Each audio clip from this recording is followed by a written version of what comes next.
I was having a conversation with Jabbar. Shout out brother Jabbar Fairweather. He's been on the pod before. I was having a conversation with him the other day, and he was in shock because he was trying to do a real estate deal, and the dude that he was doing the deal with didn't have a bank account, and he was like, he didn't understand that. I'm like, you do realize there's a lot of folks without bank accounts out here.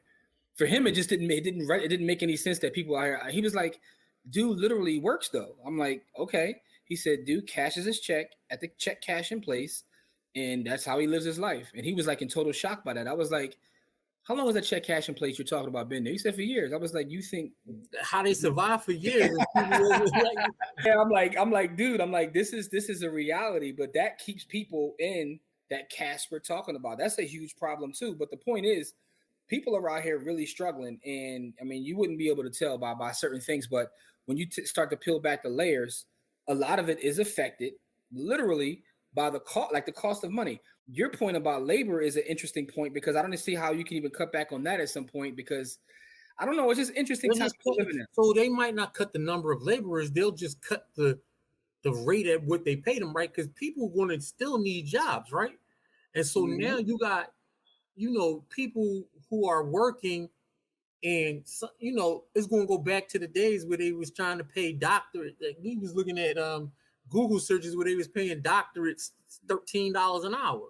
Insane. You know what I mean? Insane. Like they was asking for doctorate level, university level studies with somebody at a doctorate level, you didn't put 6 to 8 years of your life into this. Yeah, and there's for the folks that like the books, there's another book. It's called How the Other Half Banks. I think it's by Dr. Mercer Murataran. I think that's the name, but it's called How the Other Half Banks. In fact, if you go to our YouTube channel and look up our YouTube shorts, I did a book review on the book.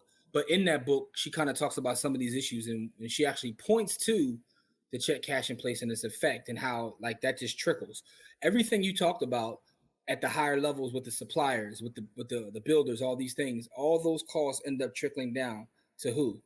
The people to the consumer. Right, because everything trickles down to consumer. And that's what a lot of people in this country don't understand. Most people don't understand that you're a consumer, right? Everybody in this country is a consumer. You are a debt instrument. Yeah. You are a debt instrument, right? Humans are expensive, right? And you are an expensive debt instrument, right? And so what happens is that as a consumer, if money costs more, you're going to pay more. Yeah. Period. So even like my fellow like landlords and real estate folks, it's funny because I talk to a lot of them and they're just not making what they were making because there's only so far they can go up on their rent.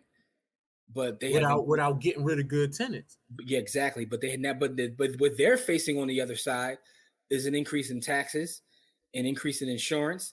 And that's interesting because the reason your taxes are increased is because your property's worth more. So anytime your property becomes more valuable, you pay more taxes. But why is your property worth more? Your property's worth more because the money is trash. Again, it all goes back to money printer go burr. The reason that assets tend to inflate is because the dollar goes down. Corey talks to our students every day, our students that trade, and the first thing you tell them to look at is what? The dollar.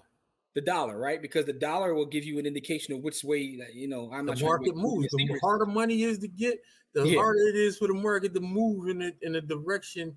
You know what I mean? So this is why the study of land to me has always been the most important, and this is my opinion, right? I think it's the most important, thing in economics is land because of its effect on everything else.